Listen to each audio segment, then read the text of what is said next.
What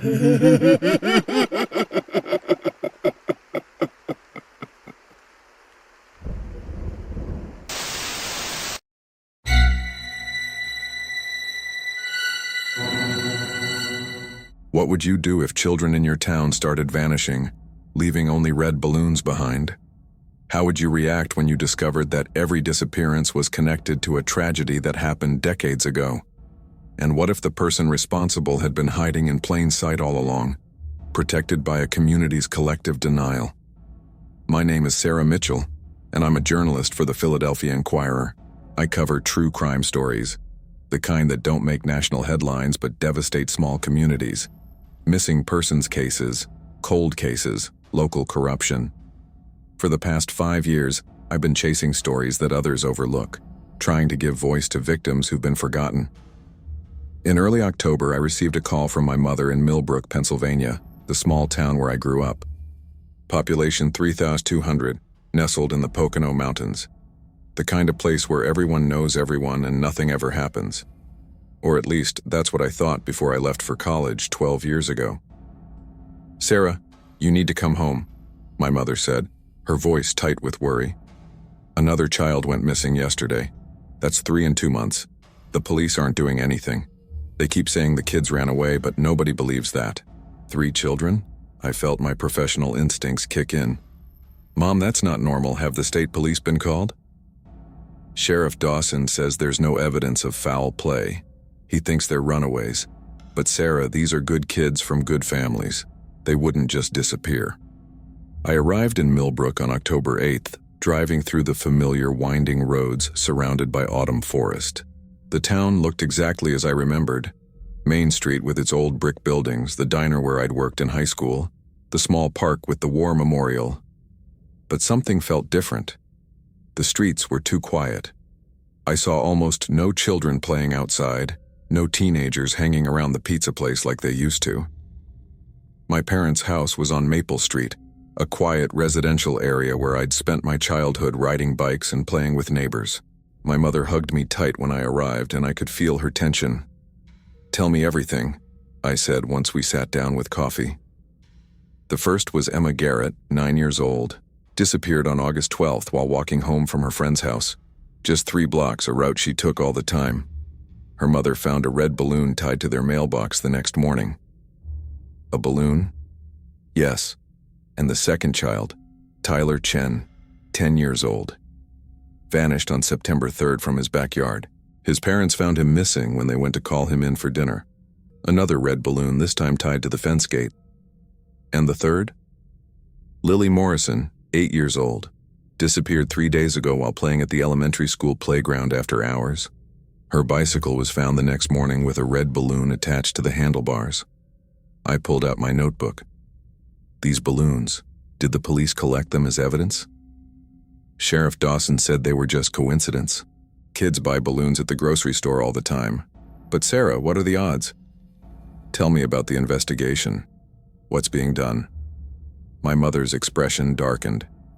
Not enough. They interviewed the families, searched the immediate areas, but that's it. No Amber Alerts, no search parties beyond the first day. Dawson keeps insisting these are runaways, that they'll turn up. But you don't believe that. Nobody does. These children were happy. They had no reason to run. And Sarah, there's something else. Something people are whispering about but won't say directly. What? Old stories. About something that happened here a long time ago.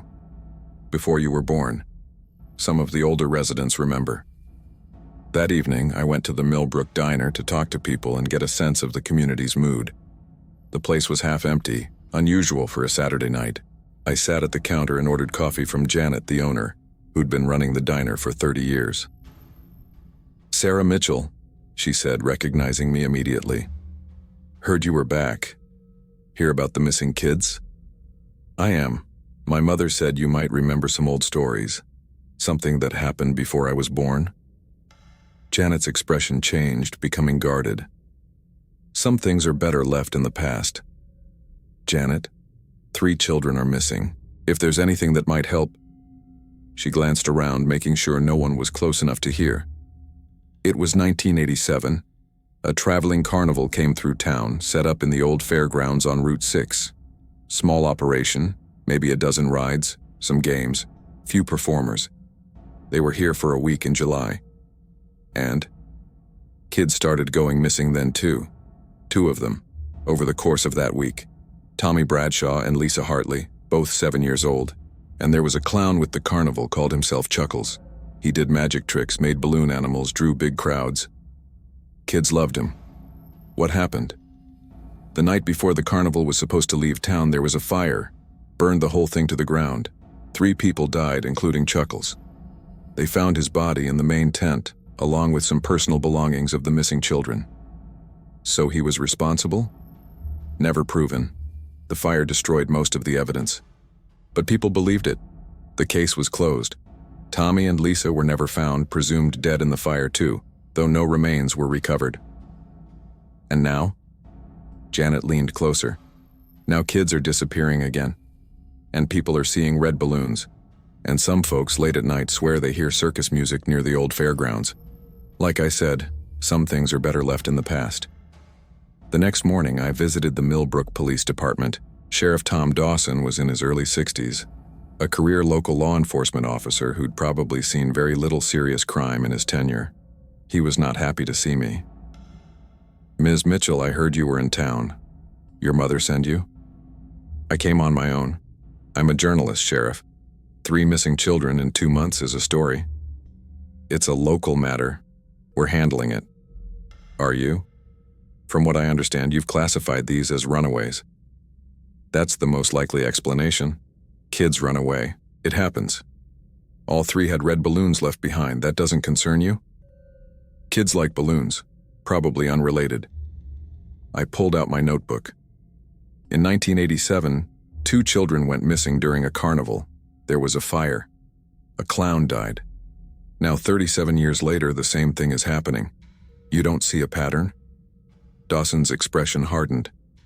That was a long time ago. Different situation entirely. And I'll thank you not to stir up old fears with wild speculation. This town has enough problems without a journalist creating panic. 3 families are already in panic, Sheriff. Their children are gone. And we're doing everything we can to find them. But spreading rumors about dead clowns and carnival fires isn't going to help anyone. I left the station frustrated but determined. If local law enforcement wasn't taking this seriously, I'd investigate myself. I spent the rest of the day at the Millbrook Public Library, digging through old newspaper archives. The 1987 carnival fire had made front-page news. The articles described a tragic accident, likely caused by faulty electrical wiring. 3 deaths confirmed. Charles Chuckles Wendell, 42, performer; Mary Santos, 35, ticket operator; and Robert Klein, 58, carnival owner. The fire department had contained the blaze, but the entire carnival operation was destroyed. The articles about the missing children, Tommy Bradshaw and Lisa Hartley, were more disturbing. They disappeared on consecutive nights during the carnival's run. Tommy on July 14th, Lisa on July 16th. The fire happened on July 19th. In the aftermath, when Chuckles' tent was searched, investigators found toys and clothing belonging to both children. But here's what bothered me. The articles never explicitly stated that Chuckles was responsible. There were no quotes from police saying he was a suspect, just implications and a community's assumption that the case was closed because the most obvious perpetrator had died in the fire. I found one more article, buried in the October 1987 edition. A follow-up piece noting that despite extensive searches, neither Tommy's nor Lisa's remains had been found. The reporter quoted Sheriff Dennis Hartley, father of one of the victims, saying he didn't believe his daughter had died in the fire. He believed she was still out there somewhere. Dennis Hartley was Tom Dawson's predecessor. The current sheriff had taken over in 1995. I needed to visit the old fairgrounds. According to the library's maps, they were about 3 miles outside town on Route 6, long since abandoned. I drove out there in the late afternoon, following a narrow road that wound through dense forest. The fairgrounds were exactly what I expected. Overgrown, forgotten, reclaimed by nature, but you could still see the layout if you looked carefully. The cleared area where rides had stood, the burned remains of wooden structures poking through weeds, and in the center, the largest clearing, where the main tent must have been. I walked through the site taking photos, trying to imagine what it had looked like that July in 1987. A place of joy and excitement that had become a place of tragedy and horror. That's when I saw the balloon. A red balloon floating above the tall grass about 50 yards away. It bobbed gently in the breeze, tied to something I couldn't see from my position. My heart started racing. I approached slowly, pulling out my phone to record video. As I got closer, I could see the balloon was tied to a small wooden stake driven into the ground, and beneath it, partially hidden in the grass, was a child's backpack. I didn't touch anything. I called 911 immediately. Sheriff Dawson arrived 20 minutes later with 2 deputies. He was angry that I'd called them out here, insisting it was probably just trash dumped by teenagers. But when his deputy opened the backpack and found a wallet inside with Lily Morrison's school ID, his expression changed. "This is a crime scene now," Dawson said, pulling out his radio. "We need to search this entire area. Call in state police." The search of the old fairgrounds took 2 days. They found more items belonging to all 3 missing children. Emma's jacket, Tyler's phone, Lily's shoes, all carefully placed in different locations around the property, each marked with a red balloon. But they found no bodies, no signs of the children themselves. On the 3rd day, I received an anonymous call on my cell phone. The voice was muffled, gender indistinct, but the message was clear. "Stop looking. You're going to get more children killed. He's watching. He knows you're here." "Who is this?" I demanded. "Who's watching?" The line went dead. I reported the call to the police, but there was nothing they could do. Untraceable. Could have come from anywhere. That night I couldn't sleep. I kept thinking about the case, about the patterns, about what connected 1987 to now. 3 people had died in that fire. Charles Wendell was the obvious suspect, but what if everyone was wrong? What if he'd been a victim too? I went back to the library the next morning and dug deeper. I found Charles Wendell's obituary. He'd been with the Sunshine Carnival for 15 years, had no criminal record, was described by colleagues as gentle and good with children. His family had lived in Ohio. He'd been cremated, and his ashes returned to his sister. Then I found something else. A small article from August 1987, 1 month after the fire. Robert Klein's widow had been arrested for insurance fraud. She'd taken out a massive policy on the carnival equipment just weeks before the fire. The investigation revealed the fire hadn't been accidental at all. It had been deliberately set. But by whom? The article didn't say. The case had apparently been settled quietly, the insurance company refusing to pay, but no criminal charges filed beyond the fraud. I was missing something, some connection I couldn't see. That afternoon, I visited Emma Garrett's mother, Jennifer. She was a wreck, barely holding it together, but she agreed to talk to me. "Did Emma mention anything unusual in the days before she disappeared?" I asked. "Any strangers, anyone who made her uncomfortable?" "No, nothing. She was just a normal day. She was at her friend Sophie's house, they played. She left to walk home, she never arrived." "The red balloon that was found?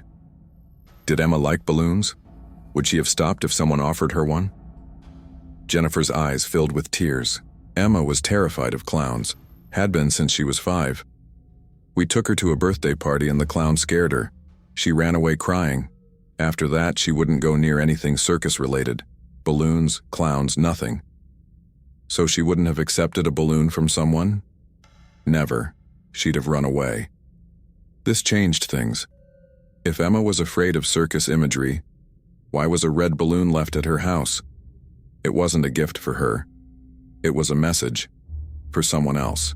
I asked the same questions of Tyler's and Lily's parents. Tyler had no particular fear of clowns, but Lily, like Emma, had a documented fear. Her parents had mentioned it to her school, requesting she be excused from any circus-themed activities. 2 of the 3 missing children were specifically afraid of clowns. That couldn't be a coincidence. Someone was targeting children with that specific fear, but how would they know? School records? Pediatrician files? Some other source? I spent the next 2 days interviewing people who'd been in Millbrook in 1987. Most were reluctant to talk, but I finally found Margaret Chen, Tyler's grandmother, who'd been a teacher at the elementary school back then. "I remember that carnival," she said. "It was the summer before school started. A lot of kids went. My own children begged to go every night." "Did you go?" "Once. I took my daughter. We watched the clown perform. He was very good, very entertaining, made balloon animals, did magic tricks. Children crowded around him." "Do you remember anything specific about him?" "He took photos, had a Polaroid camera. He'd make a balloon animal for a child, then ask if he could take their picture. Most parents didn't mind, it was a different time. We weren't as worried about strangers." "What did he do with the photos?" "I assume he kept them, maybe showed them at other performances, proof of how much kids loved his act." "Photos. A collection of children, decades old, possibly including Tommy and Lisa, the two who'd disappeared." "Margaret, those photos would be valuable evidence. Do you know what happened to Chuckle's belongings after the fire?" "I assume they burned with everything else."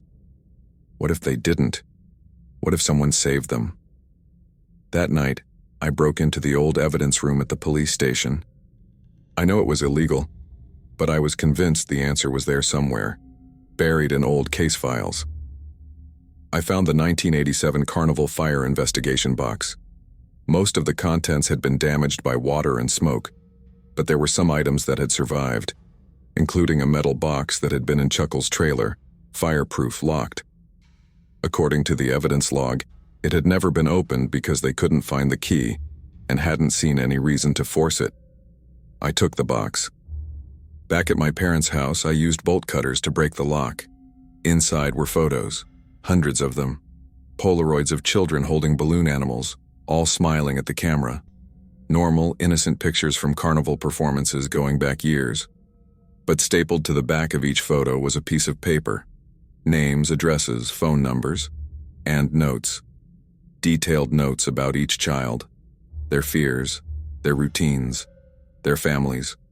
Charles Wendell had been documenting children, gathering information. But for what purpose?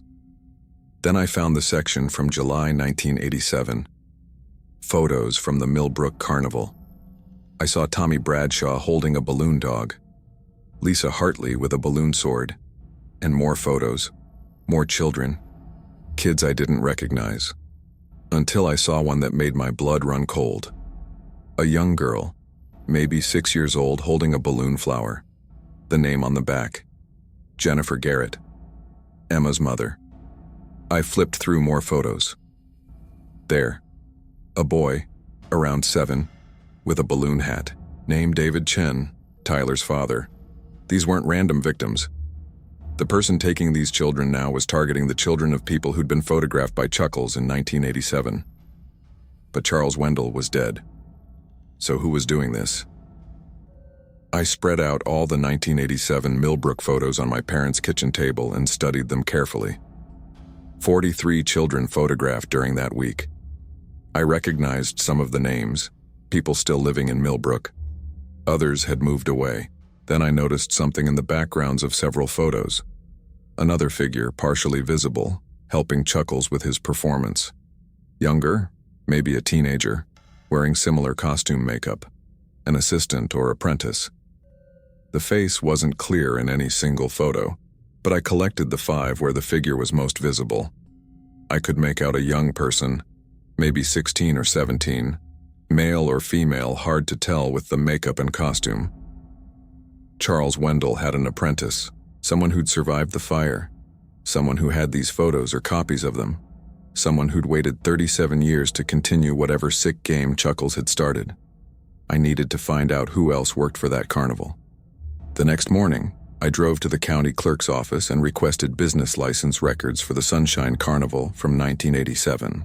The records showed 5 employees: Robert Klein, owner; Mary Santos, operations; Charles Wendell, performer; Elena Rodriguez, food service; and Thomas Morrison, maintenance. Morrison, the same last name as Lily, the 3rd missing child. I looked up Thomas Morrison.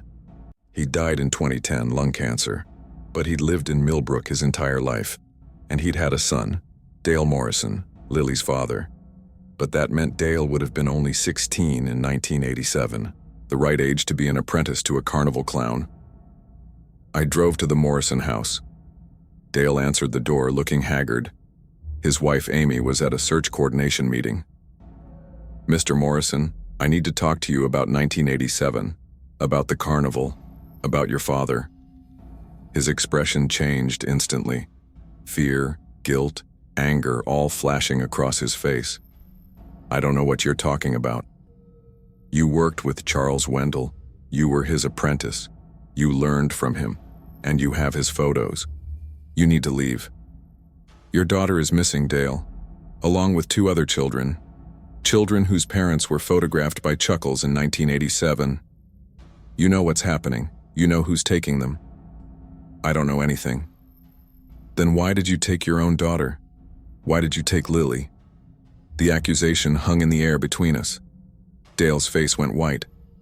"I didn't take her. I would never hurt Lily. I love my daughter. But you know who did." He was shaking now, tears forming in his eyes. "You don't understand, it was supposed to be over. Charlie died in that fire, it should have ended." "Charlie, you mean Charles Wendell? He wasn't what people thought. He didn't take those kids in 1987, he was trying to save them." "Save them from what?" "From my father, from Robert Klein, from what they were doing." The story came out in broken pieces. Thomas Morrison and Robert Klein had been using the carnival as cover for something darker. They'd been taking children, photographing them, trafficking them to buyers in other cities. Charles Wendell had figured it out and confronted them. That's why Klein had set the fire, to destroy the evidence and frame Chuckles for everything.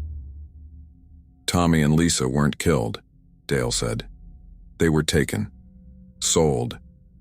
Charlie tried to stop it and they killed him for it. And your father? He got away with it. Lived here in town like nothing happened. I knew what he'd done. I knew about the photos, the ledgers, everything. He kept them hidden. Insurance, he called it, in case Klein ever tried to betray him. And when your father died? I burned everything. Or I thought I did. But someone else had copies. Someone else knew about the operation. And they've started again." "Who?" "I don't know. I swear I don't know. But they've been contacting me, threatening me. They said if I didn't help them, they'd expose what my father did, what I knew about and stayed silent about." "Help them how?" "By giving them information about the children in those old photos, their families, where they live now, where their children go to school." His voice broke. "I thought if I cooperated, they'd leave Lily alone. I gave them information about Emma and Tyler. I thought that would be enough. But they took Lily anyway. They took my daughter because I couldn't protect her from what my father started." "Dale, who's been contacting you? Do you have any way to reach them?" "Burner phones, different numbers every time. I can't trace them." "When's the next contact?" "Tonight, midnight. They said they'd call with instructions." "Instructions for what?" "For delivering the next name." I called the state police immediately. They set up a trace on Dale's phone and prepared to move when the call came. We waited in the Morrison house, Dale sitting at his kitchen table staring at his phone like it was a bomb. At 11:58 p.m. it rang. Dale answered, hands shaking. "Hello? You told someone." The voice was electronically distorted. "You broke the rules, Dale. Please, I just want my daughter back. Tell me what you want." "It's too late for that. You were supposed to stay quiet. Now everyone has to pay for your mistake." The call ended. Before we could react, Dale's phone buzzed with a text message. A photo. Lily, Emma, and Tyler, sitting together in what looked like a basement or warehouse.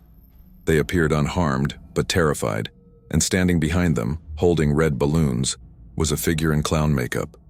But the makeup was fresh. The costume was new. This wasn't some ghost from 1987. This was someone right now, in present day, playing out a sick recreation of what had happened 37 years ago. Another text arrived. "The old fairgrounds, come alone, bring the original photos or the children die." Dale looked at me, desperate. "I don't have the originals, you do." I'd left them in my car, the metal box with all of Chuckle's documentation. I ran out to get it, but my car was gone. Someone had stolen it while we were inside. They already had what they wanted, the evidence, the names, everything. Another text. Thank you for your cooperation. The game continues. State police flooded the old fairgrounds, but they found nothing. No children, no clown, no evidence. Just empty fields and old burned structures. The investigation that followed revealed a disturbing truth. Robert Klein hadn't died in the 1987 fire. The body identified as his had been misidentified. Klein had faked his death, let his wife take the fall for the insurance fraud, and disappeared. He'd been living in Pennsylvania under a different name, working as a school photographer and counselor. He'd had access to thousands of children over the decades, and he'd been tracking the families of children from that 1987 carnival, waiting for the right time to continue what he'd started. But by the time police found his real identity and location, he was gone. His apartment abandoned, cleaned out, and the children were still missing. A week later, I received a package at my parents' house. No return address. Inside was a red balloon and a note written in neat handwriting. Thank you for finding the photos. I have what I need now. The children are being well cared for, just like the others were. They'll be happy in their new homes far from here. You can't find them. No one can. And in another 37 years, perhaps I'll play the game again. After all, some of these children will have children of their own by then. The circus never really ends, Sarah. It just moves to a new town. RK. The case remains open. The FBI is involved now, tracking Klein and searching for the children. But 3 months have passed with no leads. Emma, Tyler, and Lily are still missing. Dale Morrison was arrested as an accessory, but the charges were eventually dropped. He didn't take the children. He was just another victim of a predator who'd spent decades perfecting his methods, learning from mistakes, becoming patient. I still live in Millbrook now, having left my job in Philadelphia. I can't leave while these children are missing. I won't stop investigating until I find them or find proof of what happened to them. Sometimes, late at night, I hear it. Faint music, like the calliope from an old carousel. It seems to come from the direction of the old fairgrounds, but when I drive out there, there's nothing. Just empty fields and the whisper of wind through the trees. And sometimes I see them, red balloons floating down Main Street at dawn with no one holding them.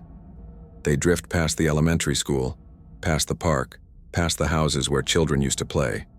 Reminders that the circus came to town once, and some say it never really left. If you enjoyed this story, make sure to subscribe and hit that notification bell for more disturbing tales based on true crime patterns. Drop a comment below. Have you ever lived in a town with dark secrets everyone refused to talk about? Have you experienced that moment when you realized something evil had been hiding in plain sight all along? Share your stories, and remember, not all predators look like monsters. Some look like friendly faces in small towns, waiting decades for the right moment to strike. Stay vigilant and protect the children in your community.